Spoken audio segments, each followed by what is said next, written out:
¿qué son las neurociencias y por qué vale la pena la pregunta, Mauricio?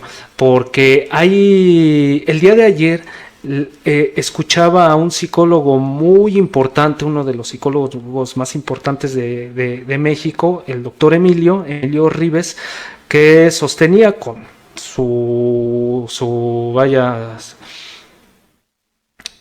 la manera que todos conocemos en las que él se expresa con esa dureza, que era algo absurdo intentar hacer del estudio de un órgano o del estudio de un sistema, en este caso el sistema nervioso central y periférico, querer hacer una ciencia con eso. ¿Y esto con qué intención lo decía? Con la intención de decir las neurociencias no tienen sentido como bueno, las neurociencias son el estudio científico del sistema nervioso. O sea, este conjunto de disciplinas o este campo multidisciplinar cuyo objeto de estudio es el sistema nervioso. No solo el cerebro, sino el sistema nervioso en conjunto. Sobre si tenga sentido o no, pues es que yo me preguntaría qué es lo que le otorga sentido a un objeto de estudio. O sea, básicamente, como científicos, cualquier disciplina científica, pues de alguna manera va a limitar un objeto sobre el cual puede hacer estudio científico y ya está. Algo que se sostiene desde las delimitaciones disciplinarias es que una ciencia requiere sí tener una especificidad de su objeto de estudio. En este caso tú nos comentas la objetividad de su objeto de estudio es el estudio del sistema nervioso, ¿no? En su conjunto, el sistema nervioso central, sistema nervioso periférico, deben tener, nos dicen aquellos que estudian esto, validez teórica y metodológica y también una línea epistémica específica. El segundo rubro me parece que que es explícito. Tienen métodos, yo sí los considero científicos de trabajo. Sin embargo, este último punto, la línea epistémica específica, ahí creo que sí hay debilidades, hay patas flacas. A mi parecer, a lo largo de este encuentro vamos a revisar algunas de ellas. Por ejemplo, una de ellas es la sencillez o la rapidez con las que se le otorgan predicados psicológicos a cosas que no son una persona. Por ejemplo, cuando se dice el cerebro piensa, el cerebro aprende, el cerebro se enamora, y que muchas de las críticas que se han arrojado desde la psicología y muy en particular desde la psicología conductual, incluso también algunas posturas de la antropología, es precisamente eso, la rapidez o la sencillez, la facilidad con que encontramos libros de divulgación, materiales de divulgación de las neurociencias, en donde hacen estas afirmaciones de que es el cerebro el que se enamora, el cerebro el que piensa y el cerebro el que aprende, cuando desde la psicología sostenemos quien se enamora en dado caso es la persona en su totalidad. Claro. Y para poder hablar de ello requerimos observar lo que es la así denominada interacción entre el organismo y su medio ambiente, o dicho de otra manera, qué es lo que hace la persona, cómo operativizamos las conductas que realiza en distintos parámetros, en distintas variables paramétricas, ¿no? Que a lo largo de esto podemos ir viendo. Con un neurocientífico, premio Nobel, hasta donde tengo entendido, muy famoso, que se llama Eric Kandel. No sé si siga vivo. Y algo que a mí acaba de morir, bueno, hace como un año. Fíjate, y algo que a mí me llamó mucho la atención desde los primeros capítulos de su libro, y era un libro pues estrictamente científico, es que él sostenía que era viable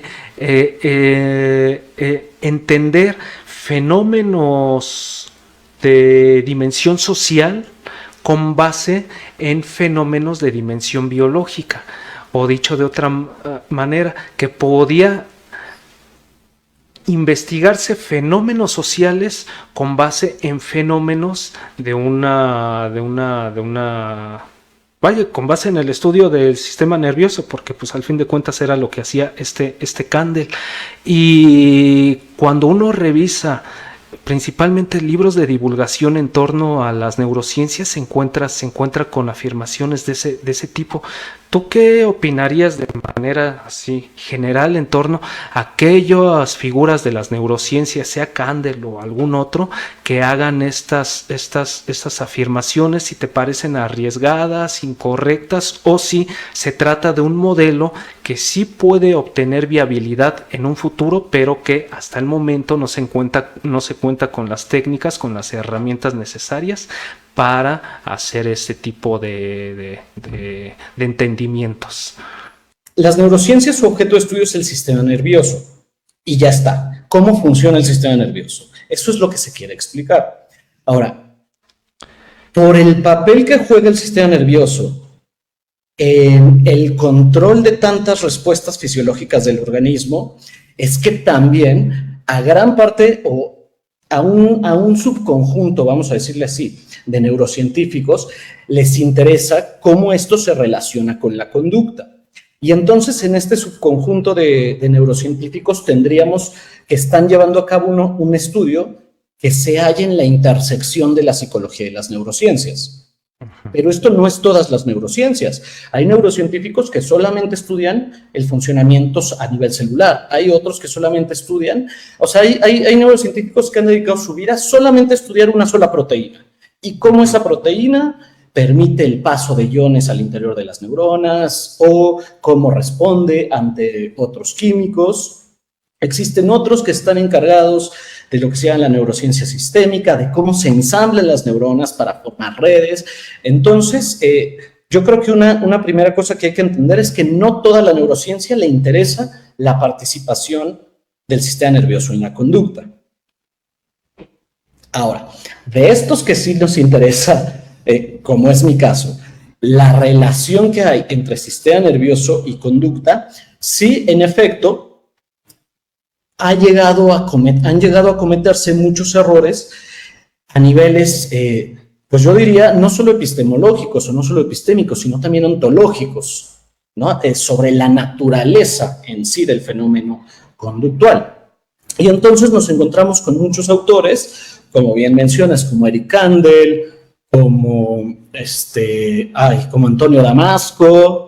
Estos son algunos que se me ocurren, donde en efecto han reducido o han propuesto que el fenómeno psicológico pues se debe de estudiar de manera biológica y que si no entendemos la totalidad es porque todavía no estamos ahí a nivel metodológico.